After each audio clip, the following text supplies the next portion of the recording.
Welcome to our channel. So ఈరోజు topic Salar Jung సంస్కరణలు. సాలార్జంగ్ సంస్కరణలో భాగంగా మరి అసబ్జాహీల వంశ పరిపాలన, అసబ్జాహీల వంశ స్థాపన గురించి ఇంతకుముందు టాపిక్లో నేర్చుకున్నాం. సో ఈ అసబ్జాహీలలో భాగంగా మనకి సాలార్జంగ్ సంస్కరణలు రావడం జరుగుతుంది. సో అసలు అసబ్జాహీలు దక్కన్ ప్రాంతంలో, అంటే మనకి నర్మదా నది కింది భాగమైన ప్రాంతం ఏదైతుందో ఈ ప్రాంతాన్ని దక్కన్ ప్రాంతం అంటాం. ఈ ప్రాంతం దక్కన్ ప్రాంతంలో గోదావరి నది నుంచి కింది భాగమైన కృష్ణానది వరకు మధ్య గల విశాలమైన భూభాగం ఏదైతుందో ఈ ప్రాంతంలో కర్ణాటక మరియు మరాఠ్వాడ మరియు గోల్కొండ, ఈ మూడు ప్రాంతాల కలయికతోటి ఒక విశాలవంతమైన శక్తివంతమైన రాజ్యాన్ని స్థాపించిన వాళ్ళు ఎవరంటే అసబ్జాహీలు. సో ఈ అసబ్జాహీల పరిపాలన కొనసాగించి మరి 7 నిజాములు వీళ్ళు పరిపాలన చేస్తారు. ఈ 7 నిజాములు దాదాపుగా మరి 1724 నుంచి 1948 వరకు దాదాపుగా 224 సంవత్సరాలు వీళ్ళు పరిపాలన కొనసాగిస్తారు. నాసిరుద్దౌలా పరిపాలనకు వచ్చేసరికి 1853 మే 31న దివాన్గా బాధ్యతలు స్వీకరించిన మీర్ తురబ్ అలీ ఖాన్ అయిన మొదటి సాలార్జంగ్ ఎవరైతే ఉన్నారో ఈయన పదవిగా దివాన్గా బాధ్యతలు స్వీకరించే నాటికి హైదరాబాద్ రాజ్యం ఏ విధంగా ఉంది, తర్వాత ఈయన మరణించే వరకు 1883 ఫిబ్రవరి 8న మరణించడం జరిగింది. సో అప్పటి వరకు ఈ మధ్యకాలం ఏదైతే ఉందో ఈ మధ్యకాలంలో హైదరాబాద్ రాజ్యం ఏ విధంగా ఏ పరిస్థితి నుంచి ఏ పరిస్థితి వరకు మరి ముందుకెళ్ళింది, ఈయన తీసుకొచ్చిన ముఖ్యమైన సంస్కరణలు ఏంటిది. సో ఈయన పరిపాలనా కాలం నుంచి తర్వాత 7వ నిజామైన మీర్ ఉస్మాన్ అలీ ఖాన్ వరకు ఆంగ్లేయులతో ఉన్న సంబంధాలు ఏంటిది. సో ఇవి మనకి ఎగ్జామినేషన్ పాయింట్ ఆఫ్ వ్యూలో మనం నేర్చుకోవాల్సిన అంశాలు. సో మనకి ఈ టాపిక్ నుంచి మనకి సాలార్జంగ్ సంస్కరణలో భాగంగా మనం నేర్చుకోవాల్సిన అంశం ఏంటంటే మెయిన్ మనకి సాలార్జంగ్ సంస్కరణల యొక్క దశలు, అమలు మరియు అవి అమల్లోకి వచ్చిన తర్వాత ఆయన తీసుకున్న నిర్ణయాలు ఏంటిది, ఏ విభాగాలు డిపార్ట్మెంట్స్ ఎస్టాబ్లిష్మెంట్ చేసి హైదరాబాద్ రాజ్యాన్ని ఆర్థికంగా పటిష్టంగా విజయవంతంగా మరి ఒక శక్తివంతమైన రాజ్యంగా దీన్ని నిలదొక్కునే విధంగా మరి తీర్చిదిద్దడం జరిగిందనేది మనకి ఎగ్జామినేషన్ పాయింట్ ఆఫ్ వ్యూలో నెంబర్ ఆఫ్ టైమ్స్ ఇక్కడ నుంచి మనకి టీఎస్పీఎస్సీ నుంచి క్వశ్చన్స్ అడగడం జరుగుతుంది. సో దాంట్లో భాగంగా మనకి ఇక్కడ గమనించినట్లయితే చూడండి, ఈ పిక్చర్లో మనకు చూస్తున్న వ్యక్తి మనకి సాలార్జంగ్ 1 అని, ఇతని అసలు పేరే మీర్ తురబ్ అలీ ఖాన్ అని అనడం జరుగుతుంది. సో దీంట్లో మీర్ తురబ్ అలీ ఖాన్, ఈయన అసలు పేరు సాలార్జంగ్ 1, అసలు పేరు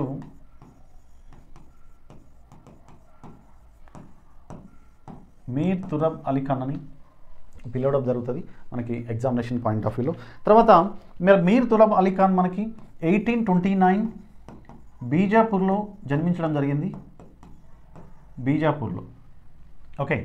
సో తర్వాత ఈయన పరిపాలన స్టార్ట్ చేసిన తర్వాత ఈయన పరిపాలన బాధ్యతల స్వీకరణ అనేది మనకి 1853 మే 31న బాధ్యతలు స్వీకరించడం జరిగింది దివాన్గా.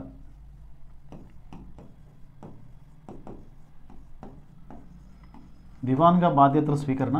ఇతని బాధ్యతలు స్వీకరించే నాటికి ఇతని వయసు కేవలం 24 సంవత్సరాల వయసు. 24 సంవత్సరాల వయసు గల అతి చిన్న యంగ్ ఏజ్ గల వ్యక్తి మనకి సాలార్జంగ్ 1 అనమాట. ఓకే.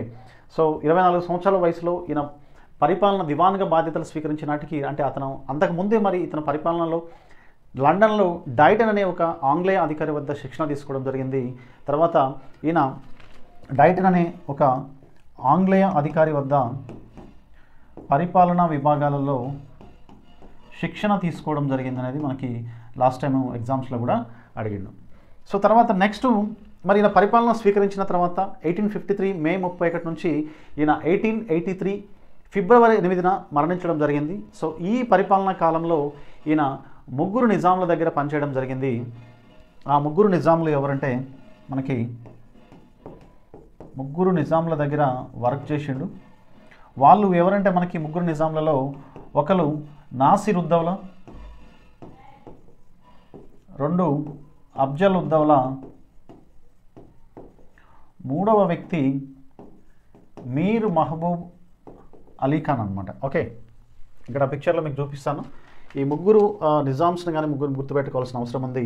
ఈయన మనకి నాసిరుద్దౌలా 4వ నిజాం అనమాట. మనం ఇతన్ని 4వ నిజాంగా పిలుస్తాం. ఈయన పరిపాలనా కాలం అనేది 4th నిజాం అన్నమాట. 4వ నిజాం అయిన నాసిర్ ఉద్దౌలా, ఈయన పరిపాలనా కాలం 1829 నుంచి 1857 వరకు ఈయన పరిపాలన కొనసాగించడం జరిగింది. ఎవరంటే ఈ Nasir Uddaula. Okay, right. So next మనకి ఇంకొక నిజాము 5వ నిజామైన అఫ్జల్ ఉద్దౌలా. 5వ నిజామైన అఫ్జల్ ఉద్దౌలా ఈయన పదవి స్వీకరణ, ఈయన పదవి కాలంలోకి వచ్చేసరికి ఈయన నిజాంగా పదవి బాధ్యతలు స్వీకరించే నాటికి భారతదేశంలో మొట్టమొదటి సిపాయి తిరుగుబాటు అనేది జరుగుతుంటుంది. సో ఇక్కడ మనకి నెంబర్ ఆఫ్ టైమ్స్ ఇక్కడ నుంచి క్వశ్చన్ అడగడం జరిగింది. ఏ నిజాం పరిపాలనా కాలంలో మరి సిపాయిల తిరుగుబాటు జరిగింది, లేకపోతే సిపాయిల తిరుగుబాటు కాలంలో మరి హైదరాబాద్ రాజ్యంలో ఏ నిజాము పరిపాలనలో ఉన్నాడు అనే విషయం కూడా మనకి ఈ విధంగా క్వశ్చన్స్ అడగడం జరుగుతుంది. సో కాబట్టి 5వ నిజామైన అఫ్జల్ ఉద్దౌలా,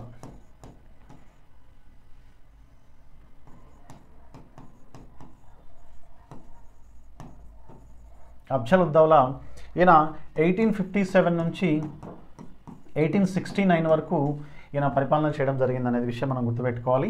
సో ఈ ఇయర్స్ కూడా మనం గుర్తుపెట్టుకోవాలి, ఎందుకంటే మనము మొదటి సాలార్ జంగ్ 1 మీర్ తురబ్ అలీ ఖాన్ గురించి మనం నేర్చుకుంటున్నాం కాబట్టి. ఓకే, సో నెక్స్ట్ 6వ నిజామైన మీర్ మహబూబ్ అలీ ఖాన్, ఈయన 6వ అసబ్జా లేదా 6వ నిజాంగా పిలుస్తాం. ఇతన్ని మరి మీర్ మహబూబ్ అలీ ఖాన్ ఈయన ఏ సంవత్సరం నుంచి అంటే 1869 నుంచి 1911 వరకు ఈయన పరిపాలన కొనసాగించిండు 6వ నిజాంగా మీర్ మహబూబ్ అలీ ఖాన్. ఓకే, సో ఈ విధంగా మనము ఎగ్జామినేషన్ పాయింట్ ఆఫ్ వ్యూలో ఎంతమంది నిజాముల దగ్గర మరి ఈయన పదవీ కాలంలో ఎంతమంది నిజాముల దగ్గర పనిచేసిండు వాళ్ళ యొక్క సంవత్సరాలు కూడా మనకి ఎగ్జామినేషన్ పాయింట్ ఆఫ్ వ్యూలో గుర్తుపెట్టుకోవాల్సిన అవసరం ఉంది. సో ఇక్కడ తర్వాత మరి ఇక్కడ 5వ నిజాము పరిపాలనా కాలంలో మనకి అఫ్జల్ ఉద్దౌలా పరిపాలనా కాలంలో ఈయన ఎక్కువగా 5వ నిజామైన అఫ్జల్ ఉద్దౌలాకి తర్వాత దివాన్గా ఉన్న మన మీర్ తురబ్ అలీ ఖాన్కి విభేదాల కారణంగా అఫ్జల్ ఉద్దౌలా మరి ఇతన్ని తొలగించడానికి ఎన్నోసార్లు ప్రయత్నం చేసిండు. కానీ ఆంగ్లేయుల యొక్క ప్రోద్బలంతో, ఆంగ్లేయుల యొక్క సహాయంతో ఈయన మళ్ళీ దివాన్గా కొనసాగించడం జరిగింది. సో ఇతన్ని దివాన్గా తొలగించిన సంవత్సరాలు కానీ మనం గమనించినట్లయితే 1857 అంటే దివాన్గా తొలగించిన సంవత్సరాలను కనుక మనం చూసినట్టయితే 1857, 1861, 1862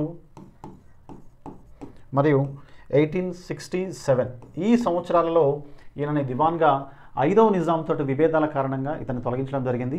తర్వాత మళ్ళీ ఈయన ఆంగ్లేయుల సహాయంతో ఈయన మళ్ళీ దివాన్గా నియమించడం జరిగింది. ఎందుకనంటే మనకి 1857లో సిపాయిల తిరుగుబాటు రావడం, ఈ సిపాయిల తిరుగుబాటుకి ఆంగ్లేయులకి ఎక్కువగా సహాయం చేసిన వ్యక్తి ఎవరంటే మరి ఆ తిరుగుబాటును అణచడానికి మరి హైదరాబాద్ రాజ్యం నుంచి మొదటి సాలార్ జంగ్ ఎక్కువగా ఆయనకి సహాయం చేయడం జరిగిందనమాట. సో అందుకోసం అని చెప్పేసి మనకి ఇతన్ని తొలగించినా కానీ 5వ నిజామైన అఫ్జల్ ఉద్దౌలా తొలగించినా కానీ మళ్ళీ నియమించడం జరుగుతుంది అనమాట. సో నెక్స్ట్ తర్వాత కాలంలో ఈయన లండన్లోని డైటన్ వద్ద పరిపాలన శిక్షణ తీసుకున్నాడని, బాధ్యతల నిర్వహణ ఏ విధంగా ఉండాలనేది సో ఈ విధంగా ఆయన శిక్షణ తీసుకున్నాడు. సో తర్వాత ఈయన బాధ్యతల స్వీకరణ నాటికి మరి హైదరాబాద్ రాజ్యం యొక్క బాధ్యతల స్వీకరణ నాటికి మరి హైదరాబాద్ రాజ్యం ఏ విధంగా ఉందంటే ఆర్థికంగా దివాలా తీసింది. తర్వాత పరిపాలన అనేది అస్తవ్యస్తంగా ఉండడం, సరైన క్రమశిక్షణతో లేకపోవడం, ఈ విధంగా బాధ్యతలు స్వీకరించే నాటికి మొదటి సాలార్ జంగ్ హైదరాబాద్ రాజ్యం యొక్క సామాజికంగా ఆర్థికంగా దివాలా తీసిన పరిస్థితిలో ఉన్నదన్నమాట.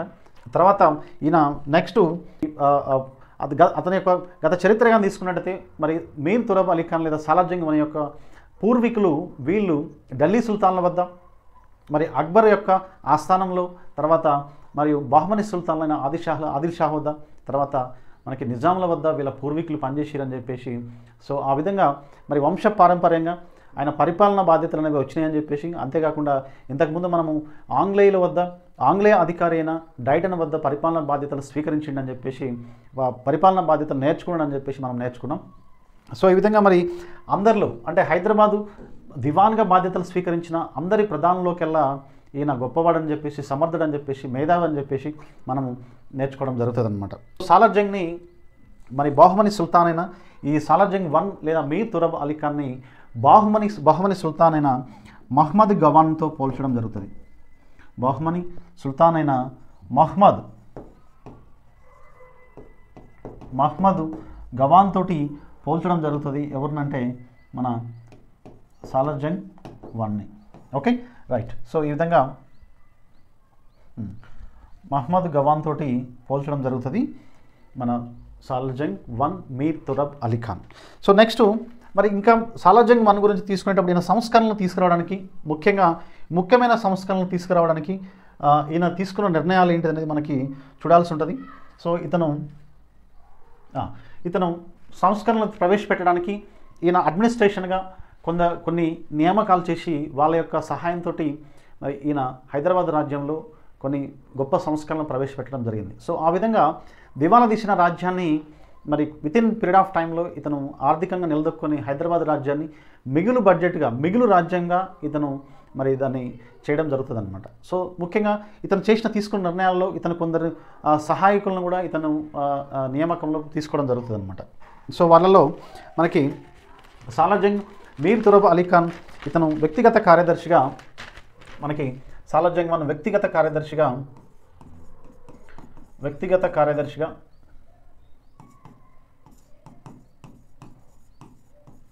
సయ్యద్ హుస్సేన్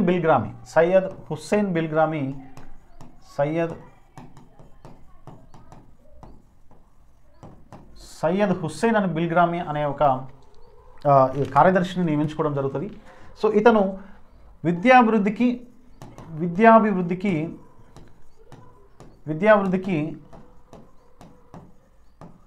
నిజాం రాజ్యంలో కృషి చేయడం జరిగిందనమాట. ఎవరంటే సయ్యద్ హుస్సేన్ బిల్గ్రామీ.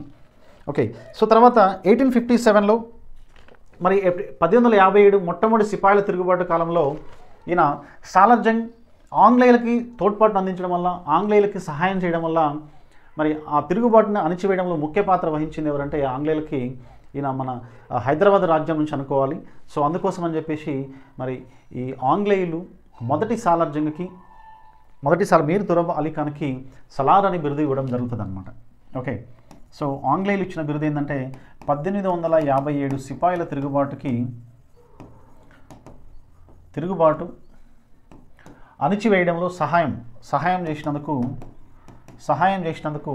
ఈయనకి సలార్ అని ఒక బిరుదు ఇవ్వడం జరుగుతుంది. అందుకనే సాలార్జంగ్గా మనం పిలవడం జరుగుతుంది. సో ఈ విధంగా సర్ సాలార్జంగ్గా మనం పూర్తిగా పిలవడం జరుగుతుంది అనమాట. ఓకే. సాలార్ ఏమైంది? సాలార్జంగ్గా మారింది. సాలార్జంగ్ వన్గా మారింది అనే విషయం గుర్తుపెట్టుకోవాలి. సో ఏ బిరుదు ఇచ్చిరు? సలార్ అని బిరుదు ఇచ్చిరు. ఎందుకు అంటే 1857 తిరుగుబాటులో ఈయన సహాయం చేయడం వల్ల ఆంగ్లేయులు సలార్ అని బిరుదు ఇవ్వడం జరిగింది. సో ఆ విధంగా సర్ సాలార్జంగ్ అని పిలవడం జరుగుతుందనే విషయం మనం చూసుకోవాలి. సో సాలార్జంగ్ని మరి అప్పుడు ఉన్న నిజాం ఎవరైతే ఉన్నారో 4వ నిజాం అయిన నాసిరుద్దౌలా ఫిరంగి బచ్చా అని పిలవడం జరుగుతుంది. ఎవరైనా ఫిరంగి బచ్చా. ఓకే. ఫిరంగి బచ్చా అని పిలవడం జరుగుతుంది. ఎవరంటే మనకి నాసిరుద్దౌలా అయిన 4వ నిజాం అసబ్జా 4వ నిజాము ఫిరంగి బచ్చా అని పిలవడం జరుగుతుంది. ఎవరినంటే మన మీర్ తురబ్ అలీ ఖాన్ అయిన మొదటి సాలార్జంగ్ని. సో ఈ విధంగా అత్యధిక కాలం ఈయన దివాన్గా పదవిలో ఉండడం జరిగింది. అత్యధికంగా పదవి కాలంలో ఉన్న ఏకైక ప్రధాని ఎవరంటే మరి మొదటి సాలార్జంగ్ అయిన మీర్ తురబ్ అలీ ఖాన్. సో ఈ విధంగా మరి ఈయన మీర్ తురబ్ అలీ ఖాన్ సాలార్జంగ్ వన్ బాధ్యతల స్వీకరణ నాటికి హైదరాబాద్ రాజ్యం యొక్క పరిస్థితి చాలా ఆర్థికంగా దివాలా తీసింది. సో ఈ టైంలో మనకి దివాలా తీయడానికి గల కారణాలు ఏంటంటే ఆ టైంలో మనకి 1853లో 1853 నాటికి ఆంగ్లేయులు ఏం చేశారంటే బిరార్ మరియు రాయచూర్ మరియు దారాశివం వంటి ఈ సారవంతమైన జిల్లాలు అన్నమాట. ఇవేంటి అంటే ఇవి సారవంతమైన జిల్లాలు. ఈ జిల్లాల నుంచి వచ్చే ఆదాయం అత్యధికంగా ఉండడం వల్ల అప్పటి వరకు మిగులుతూ ఉన్న రాజ్యము ఆటోమేటిక్గా ఈ జిల్లాలను వీళ్ళు ఏం చేశారంటే లాక్కోవడం జరుగుతుంది. సో అందువల్ల సారవంతమైన జిల్లాలను వీళ్ళు ఆంగ్లేయులు మరి దారాదత్తం చేయడం వల్ల ఆటోమేటిక్గా అక్కడ నుంచి వీళ్ళ యొక్క పతనం అనేది కొనసాగుతుంది. అంతేకాకుండా ఈ టైంలోనే మనకి ఇంకా 1766 నాటికి ఉత్తర సర్కార్లు ఉత్తర సర్కార్లు మరియు 1800 నాటికి దత్తమండలాలు ఇవన్నీ కూడా కోల్పోవడం జరుగుతుంది. ఎవరంటే నిజాం రాజ్యంలో 1766 మరియు 1800 నాటికి ఇవన్నీ ఉత్తర సర్కార్లు 1766 మరియు 1800 నాటికి దత్తమండలాలు వీటిని కూడా కోల్పోవడం వల్ల ఆటోమేటిక్గా నిజాం రాజ్యం అనేది మనకి ఆర్థికంగా దివాలా తీయడం జరుగుతుంది అనమాట. ఇంకా అంతేకాకుండా మరి తర్వాత కాలంలో వచ్చిన పామరెంట్ కంపెనీ ఆర్థిక దోపిడీ అంటే అధిక వడ్డీ వసూలు అనమాట. ఈ అధిక వడ్డీ వసూలు వల్ల పామరెంట్ కో కంపెనీ అధిక వడ్డీ వసూలు వల్ల వీళ్ళు ఒక దగ్గర నుంచి 12% తీసుకుంటే వీళ్ళు 25% కంటే ఎక్కువగా మరి నిజాంల దగ్గర నుంచి వీళ్ళు వడ్డీని వసూలు చేయడం జరుగుతుంది అనమాట. సో ఆ విధంగా కూడా హైదరాబాద్ రాజ్యం అధిక వడ్డీ వసూలు కావడం వల్ల, అధిక వడ్డీలు చెల్లించడం వల్ల పామరెంట్ కో కంపెనీకి వీళ్ళు ఆర్థికంగా నష్టపోయారనే విషయాన్ని మనం ఎగ్జామినేషన్ పాయింట్ ఆఫ్ వ్యూలో చూడాలి. సో అంతేకాకుండా ఇంకా వీళ్ళు మహారాష్ట్రతో నిరంతరం యుద్ధాలు చేయడం, మహారాష్ట్రలతో నిరంతరం యుద్ధాలు చేయడం వల్ల వీళ్ళు చౌత్ అండ్ సర్దేశ్ముఖ్ అనే పన్నులు మరి మహారాష్ట్రలకు చెల్లించడం వల్ల మరి ఈ కారణాలన్నీ కూడా మనం ఎగ్జామినేషన్ పాయింట్ ఆఫ్ వ్యూలో ఏమడతాడంటే ఆర్థికంగా హైదరాబాద్ రాజ్యం ఆర్థికంగా దివాలా తీయడానికి గల పరిస్థితులు ఏంటనేది కింద వాటిలో స్టేట్మెంట్ రూపంలో ఇవ్వడం జరుగుతుంది. మనకి ఇవన్నీ ఇస్తారు.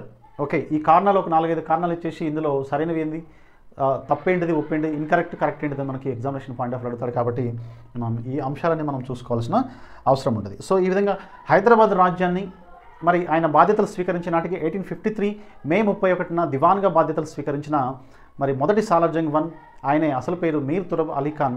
మరి ఈయన చనిపోయే నాటికి 1883 ఫిబ్రవరి 8న మరణించే నాటికి హైదరాబాద్ అత్యధిక మిగులు బడ్జెట్లు విజయవంతంగా మిగులు బడ్జెట్లో ఉండడం.